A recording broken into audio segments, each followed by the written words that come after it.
بسم اللہ الرحمن الرحیم۔ السلام علیکم ورحمۃ اللہ وبرکاتہ۔ ناظرین گرامی، ایمان کی لذت اور جینے کا مزہ۔ حضرت انس رضی اللہ عنہ سے روایت ہے کہ رسول اللہ صلی اللہ علیہ وسلم نے ارشاد فرمایا، ایمان کی لذت صرف اسی کو نصیب ہوگی جس میں تین باتیں پائی جائیں۔ نمبر ایک، اس کو اللہ اور اس کے رسول صلی اللہ علیہ وسلم سے محبت سب سے زیادہ ہو۔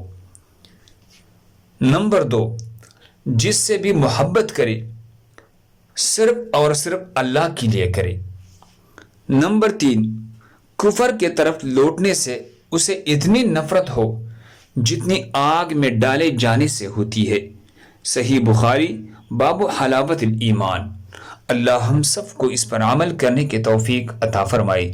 دوسرے مسلمانوں کے فائدے کے لیے آگے ضرور شیئر کرے۔ اگر آپ ہمارے چینل پر نئے ہیں تو برائے کرم ہمارے چینل کو سبسکرائب کریں۔